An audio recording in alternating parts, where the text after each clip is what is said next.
할렐루야. 잠언서는 우리가 지금 수요 예배, 가정 수요 예배를 드릴 때에 잠언서를 지금 읽고 있습니다. 그때 예배를 들으시면서 잠언서를 읽으신 분들은 오늘 이거 말씀이 조금 더 피부에 와닿을 것이고, 뭐 너희는 가정 예배를 해라 나는 안 할란다 하고 잠언서를 안 보신 분들은 이런 말씀도 있었나 싶으실 겁니다.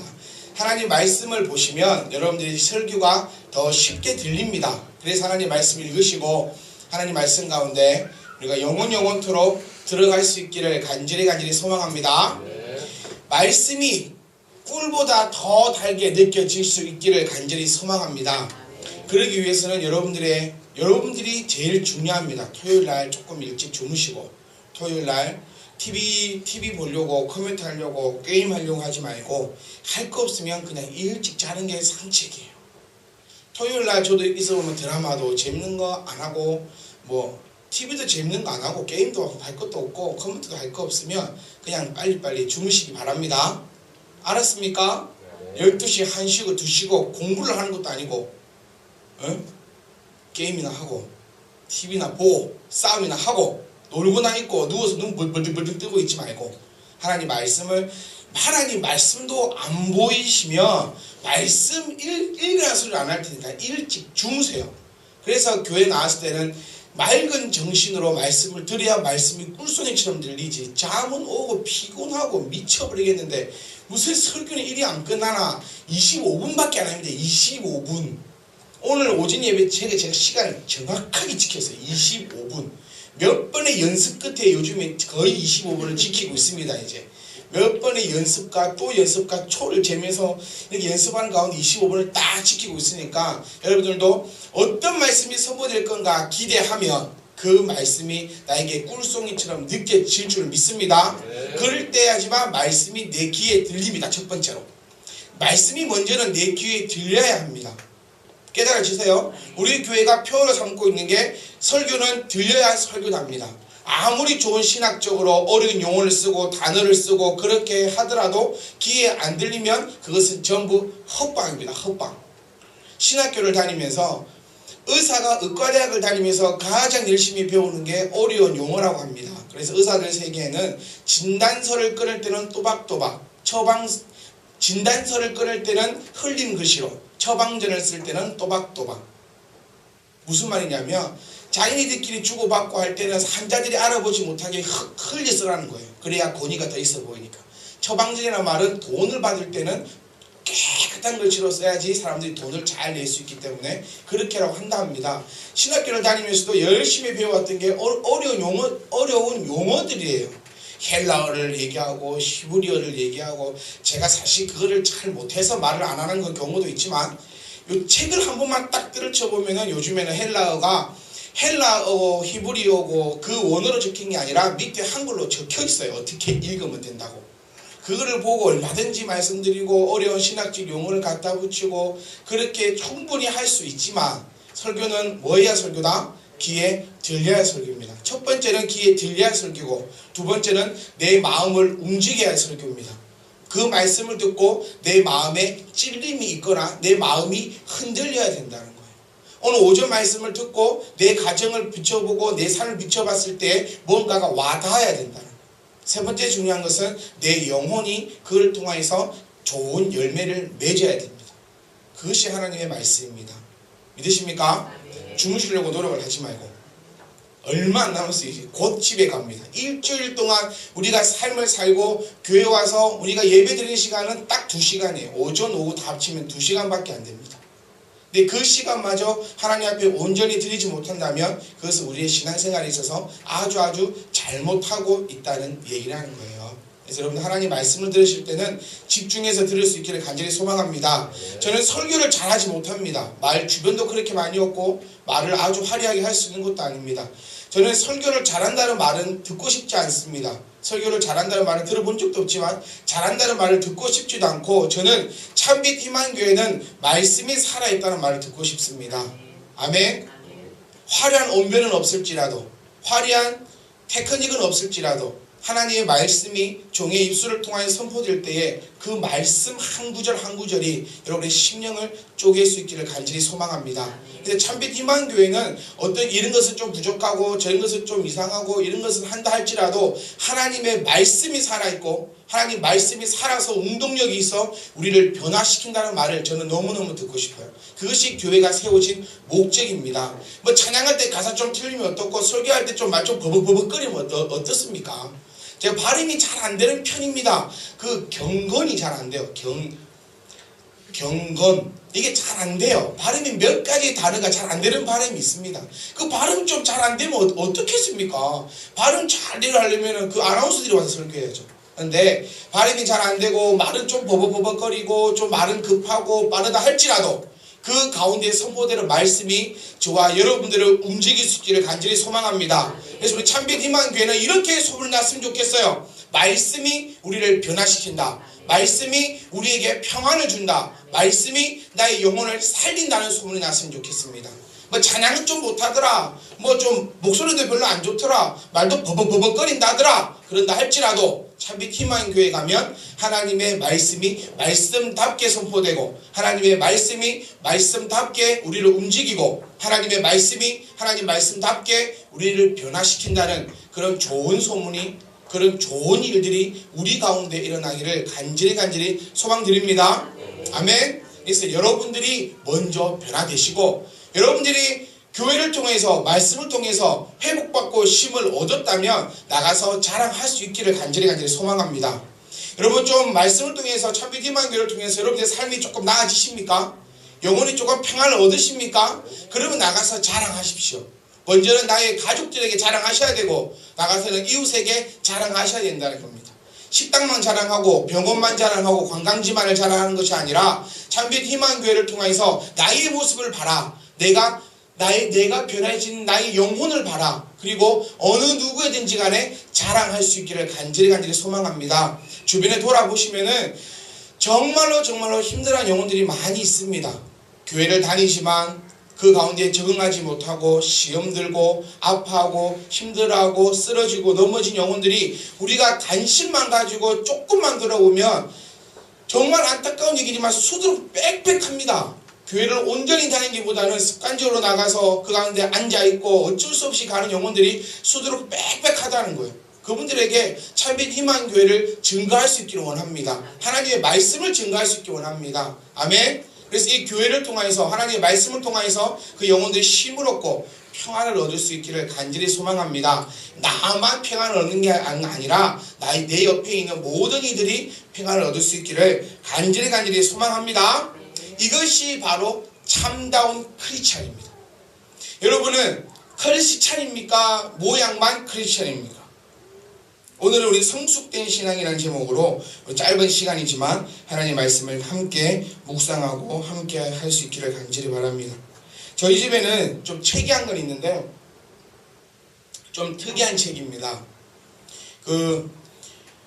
한국의 역사들이 이렇게 사진으로 이렇게 들어있는 책이 있어요. 그런 책이 있는데 이 책은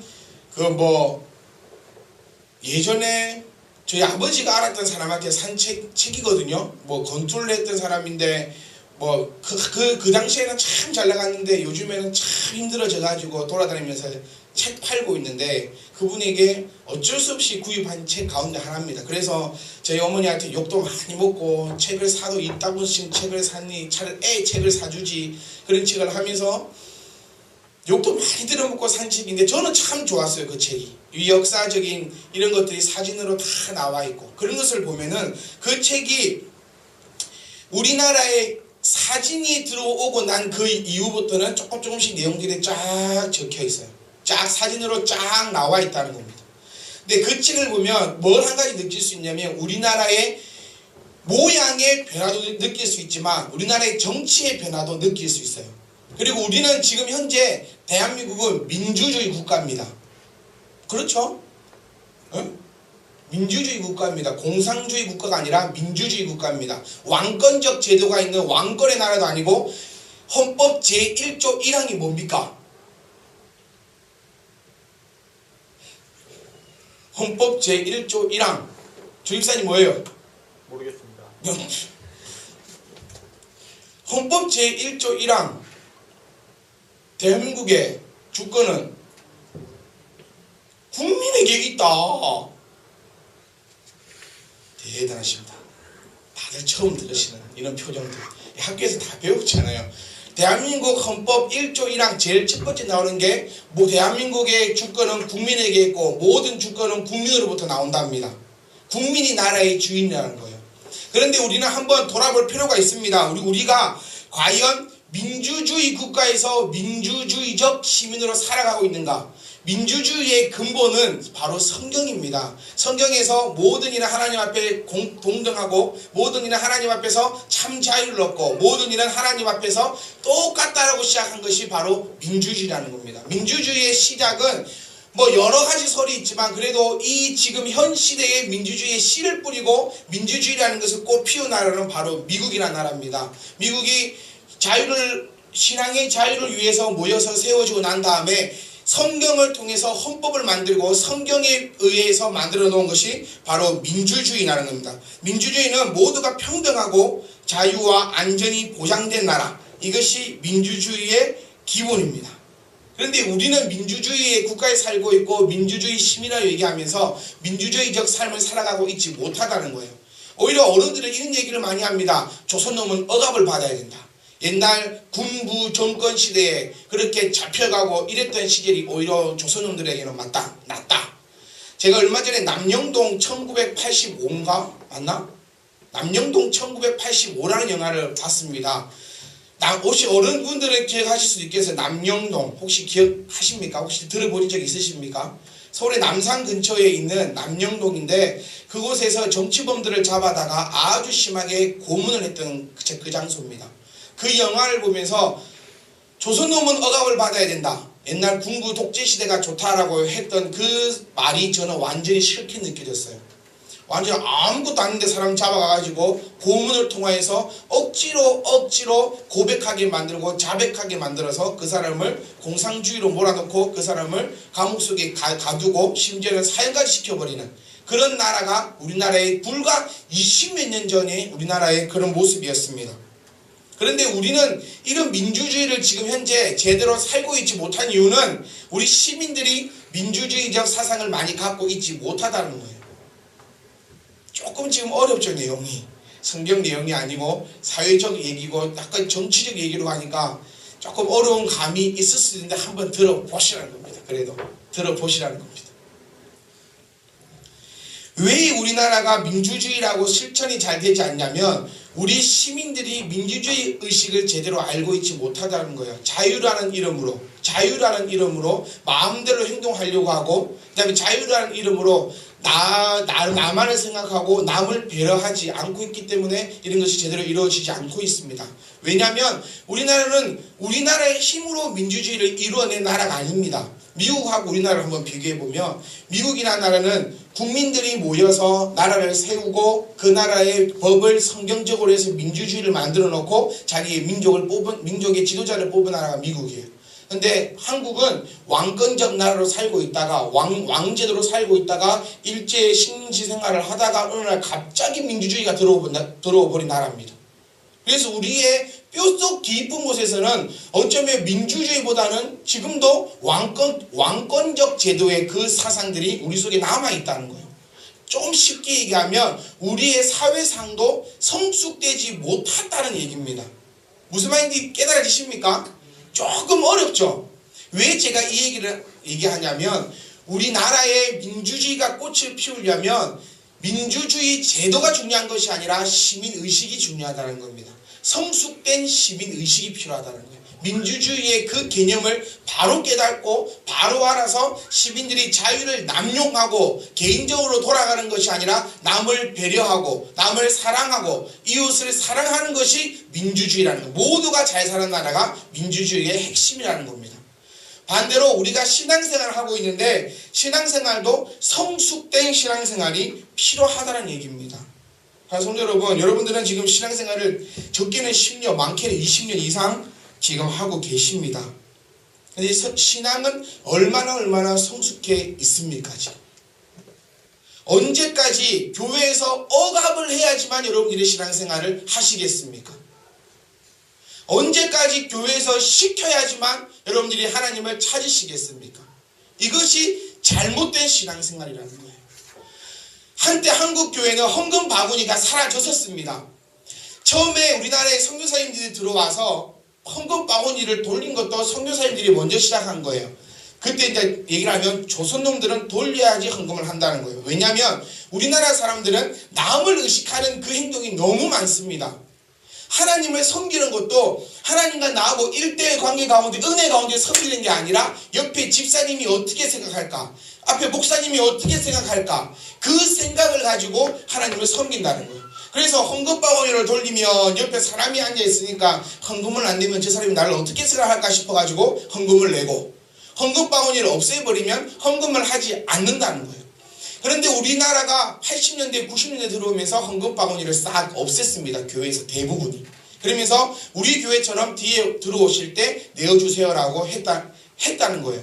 그런데 교회의 헌금의 재정이 절반 이하로 뚝 떨어졌답니다. 실제로 우리 광주에 있는 교회에서도 똑같은 현상이에요. 제가 눈으로 똑같이 봤던 현상입니다. 그래서 교회에서는 다시 헌금바구니를 돌리기 시작합니다. 요즘에는.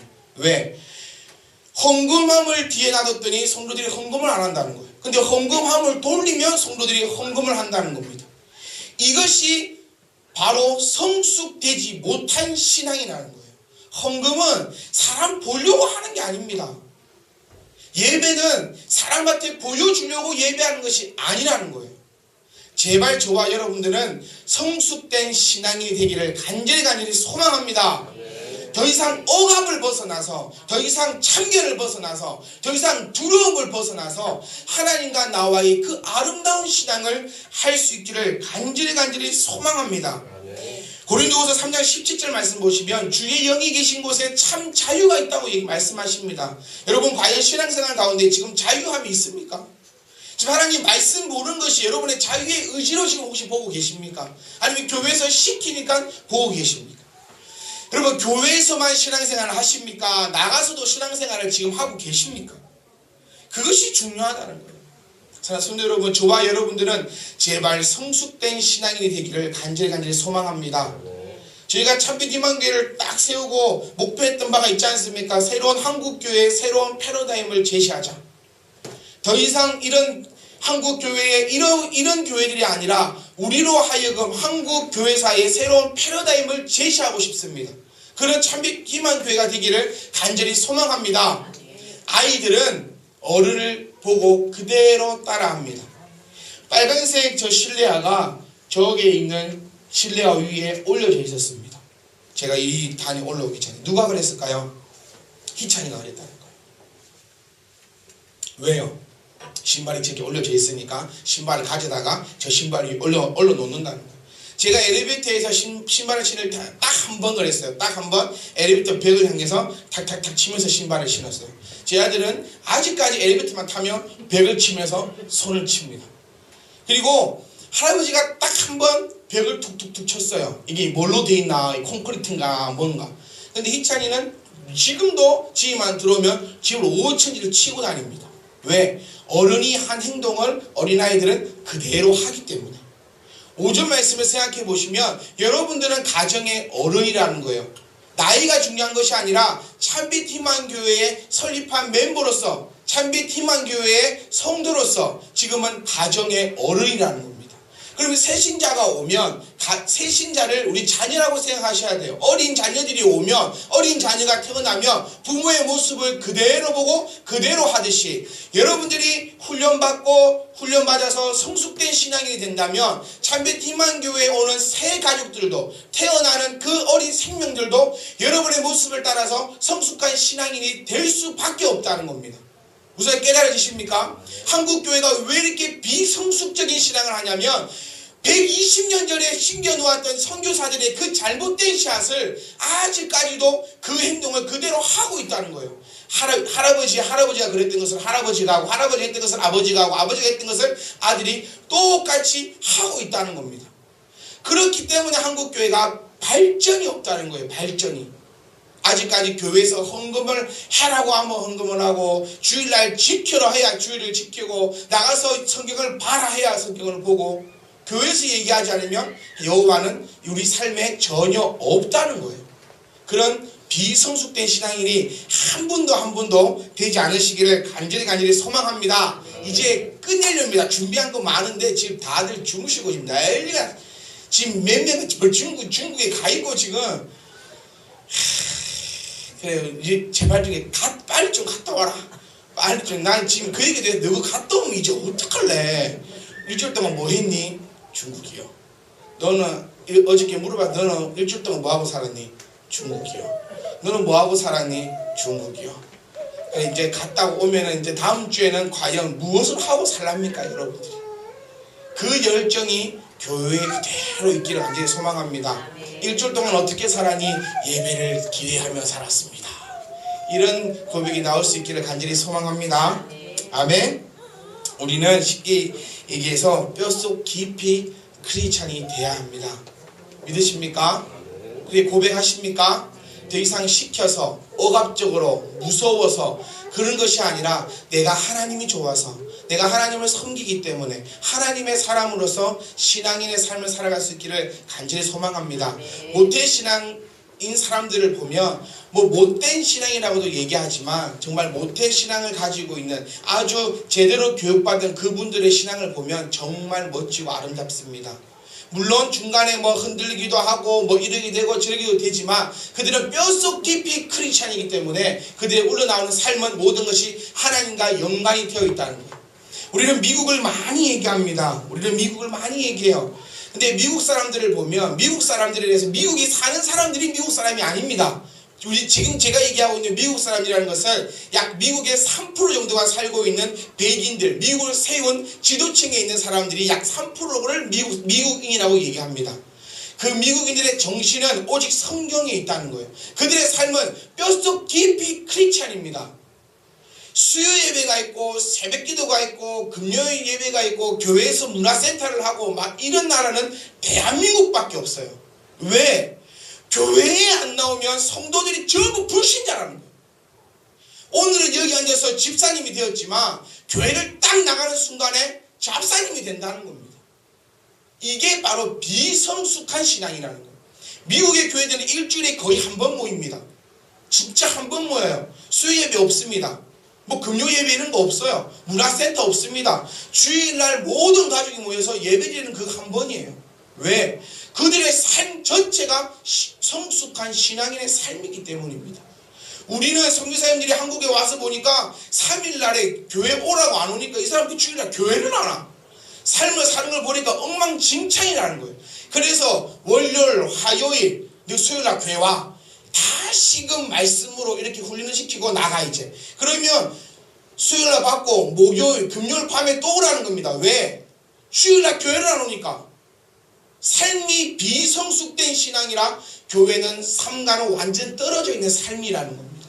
저와 여러분들은 제발 성숙된 삶을 살아갈 수 있기를 간절히 바랍니다. 이 소리에 흔들리고 저 소리에 흔들리고 이 소리에 상처받고 저 소리에 상처받는 것이 아니라 나의 삶 자체가, 나의 삶 전체가 성숙된 신앙인으로서 더 이상 교회에서 억압하고 간섭하고 이렇게 저렇게 해서 신앙생활을 하는 것이 아니라 여러분의 그 신앙으로, 그 믿음으로 온전히 신앙생활로 하나님께 영광 돌릴 수 있는 저와 여러분 되기를 간절히 소망합니다. 예배 시간에도 그렇다는 거예요. 자지 마세요. 잠오면 좀 일어나서 들으세요. 이러세요 저러세요. 교회 올 때는 헌금을 하세요. 예배 시간에 이렇게 하세요. 그런 거 우리 사이에서는 이제 없어야 된다는 거예요. 여러분들이 제대로 딱 잡혀 있어야 태어나는 새 어린이는, 태어나는 그 어린 자녀는 그 모습을 보고 그대로 성숙된 신앙인으로 쑥쑥쑥 자랄 수 있다는 겁니다. 여러분은 꼭 기억하십시오. 여러분들은 성숙된 신앙이라는 거예요. 믿으십니까? 저희 교회의 헌금 봉투는 종류가 많이 없어요. 한국 교회만큼 헌금 봉투의 종류가 이렇게 많은 나라도 없습니다. 주일헌금, 감사헌금, 11조, 성교헌금, 구제헌금, 건축헌금, 뭐 생일헌금, 특별헌금, 뭐 특별 새벽기도 헌금, 헌금 봉투가 이렇게 많은 나라가 없어요. 왜? 헌금 봉투를 안 만들어 놨더니 대한민국 사람들은 헌금을 안 한다는 거예요. 믿는 크리스찬들이. 왜? 성숙되지 못한 신앙이기 때문에. 깨달아지십니까?